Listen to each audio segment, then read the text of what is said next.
Bonjour, c'est Cryptoly, j'espère que vous allez bien. Aujourd'hui, on va parler de XRP, la crypto de Ripple, la crypto de la blockchain XRP Ledger. On parle beaucoup de Ripple en ce moment, depuis qu'il a explosé, oui, mais aussi on en parle beaucoup, parce qu'il fait partie d'une affaire de lobbying qui est assez intense. Il faut comprendre ce qui est en train de se passer au niveau de Ripple, au niveau des USA, et on pourrait dire qu'il est un petit peu actuellement dans la blacklist de la famille Trump. Je vous explique tout pourquoi et on va voir quels sont les prix de rechargement. Si vous aimez ce type de vidéo, c'est simple, likez et abonnez-vous, et on commence tout de suite par Ripple pour comprendre un petit peu ce qui est en train de se passer. Ripple, c'est une société qui est spécialisée dans la crypto-monnaie, l'utilisation de la crypto-monnaie pour favoriser l'adoption autour de la blockchain, mais surtout pour les transferts monétaires. C'est une société qui est très ancienne, et on a la stack technique, c'est-à-dire la partie technique XRP Ledger, qui est la blockchain de Ripple, et on a XRP, la crypto de XRP Ledger. Pourquoi je dis qu'en ce moment, c'est un peu compliqué pour Ripple? Parce qu'on a appris il y a pas longtemps que Trump était furieux après avoir été manipulé par un lobbyiste de Ripple. En effet, je ne sais pas si vous vous souvenez, ce tweet qui était tombé en disant qu'il avait hâte d'avoir une réserve numérique crypto avec Ripple, ADA, etc., etc., Solana, mais il n'avait pas parlé de Bitcoin ni d'Ethereum, et a priori ce tweet-là était lié à un lobbyiste qui travaillait pour Ripple. Donc Ripple n'a pas forcément le vent en poupe en ce moment au niveau de Washington, ce qui est plutôt logique au vu de ce qui s'est passé. On a certains ETF qui sont en attente au niveau de XRP qui ont beaucoup de mal étrangement à passer alors qu'ils étaient quand même sur le bon chemin pour être validés. Dans tous les cas, on a un XRP qui est en train de se restructurer, qui est en train ici d'avoir une zone de consolidation qui est plutôt intéressante, mais il faut comprendre que là, il va falloir être patient au niveau de Ripple. Déjà, on est dans une zone d'accélération qui est relativement forte, hein. Quand on regarde, on a fait une accélération suite ici à une très grosse accumulation, grosse envolée au niveau de Ripple, première accélération, deuxième accélération, on n'est pas allé chercher de l'ATH, le vrai ATH qui est dans les alentours des 3,84$, c'est-à-dire le plus haut qui a été fait, qui date quand même depuis un certain temps, mais on a eu quand même pas mal de prise de profit ici, parce qu'il y a une grosse zone d'accumulation là, et à savoir que Ripple était quand même en confrontation avec la SEC déjà depuis un certain temps, sur est-ce que XRP, oui ou non, est une securities aux USA, et ça c'était vraiment avec l'administration Biden, et la securities aux USA entraîne des grosses complexités, des grosses amendes, et surtout une obligation de réglementation très très lourde. Ripple a gagné le procès, mais ça n'empêche que a souffert en fait beaucoup durant ce procès-là, et la rupture haussière qu'on avait commencé à voir, la tendance en fait, quand on regarde ici, on avait une tendance baissière, zone d'accumulation, tendance haussière qui était en train de se refaire et qui a rebasculé vers une zone ici d'accumulation avant d'avoir la rupture. Donc on avait quand même déjà des signes de reprise qui étaient en train de se faire sur XRP, mais la problématique qu'on a au niveau de XRP de Ripple, c'est que ce n'est pas en fait une utilisation qu'on va en avoir nous, c'est une utilisation que va avoir Ripple, la société, qui utilise XRP. D'accord? Il faut bien comprendre qu'il n'y a pas forcément beaucoup d'applications décentralisées qui sont construites sur XRP Ledger, qui est la blockchain, et donc forcément l'utilisation de XRP est aussi très liée à la XRP Army, donc ceux qui détiennent du XRP et qui sont pro Ripple, c'est pas pour rien qu'on les appelle la XRP Army. Bon, tout ça pour revenir sur le prix, on est dans une zone de consolidation après une hyper accélération.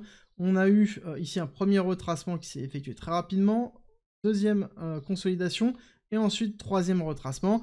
Là-dessus, on a deux écoles. Soit on considère qu'on est sur un ABC déjà effectué, donc ça veut dire le A, le B, le C, que c'est terminé, et à ce moment-là, on est plutôt cohérent. Soit on se dit qu'on a fait le A ici, qu'on va avoir le B là, et potentiellement un C un petit peu plus bas, dans les alentours des 1,5. Là, les deux théories se tiennent tant qu'on n'a pas fait de break-off structure.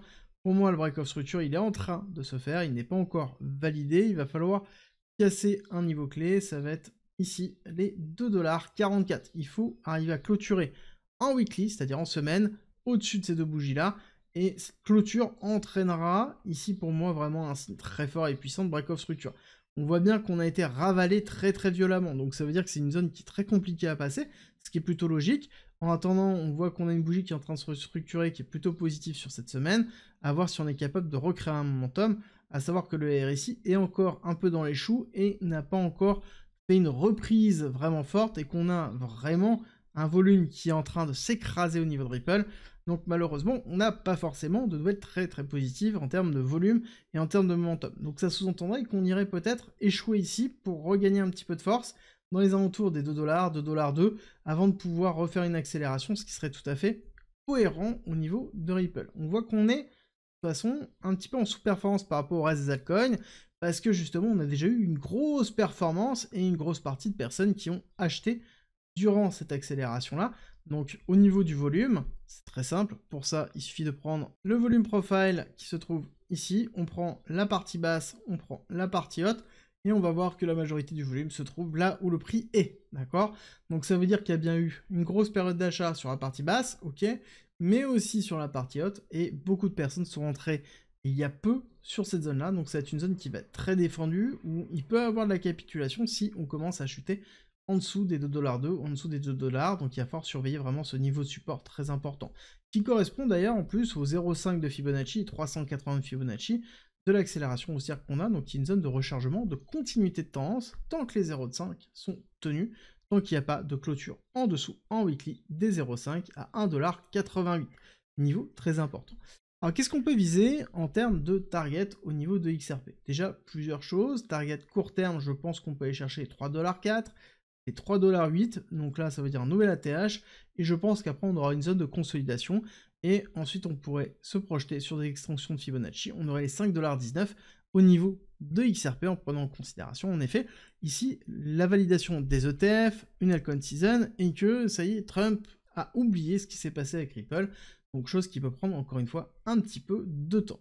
Au niveau de XRP versus BTC, un peu la surperformance ou sous-performance, on voit qu'on est reparti dans la partie top du range, hein. Le range se trouve ici, tac.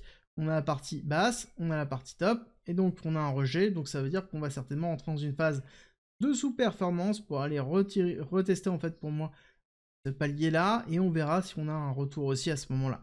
Donc ça confirme un petit peu ce que je vous ai expliqué, avec ici une difficulté à casser les niveaux clés, respiration, et ensuite on repartirait sur une performance de XRP avec peut-être une altcoin season qui reprendrait des couleurs par rapport à BTC, et ça se voit aussi au niveau du momentum sur ce ratio, où malheureusement XRP ne performe pas, mais c'est ok, c'est tout à fait normal par rapport à ce que je viens de vous expliquer. En attendant, c'est à vous de décider si oui ou non vous voulez vous exposer à XRP, renforcer, vendre. Tout est une question de gestion de risque et de construction de portefeuille, c'est toujours le plus important. D'ailleurs, je vous rappellerai qu'en commentaire en description, vous avez la possibilité de pouvoir regarder une analyse de portefeuille qui a été effectuée, celui de Nicolas, pour bien comprendre les implications que ça peut avoir. Je pense que vous allez apprendre beaucoup de choses. Ça se trouve sur cette page, vous cliquez ici pour vous inscrire, vous scrollez, vous avez décryptage du wallet de Nicolas, très intéressant. Je vous invite à bien regarder, vous allez apprendre certainement beaucoup de choses. Et en attendant, je vous souhaite une très bonne journée et je vous dis à très vite pour une nouvelle vidéo.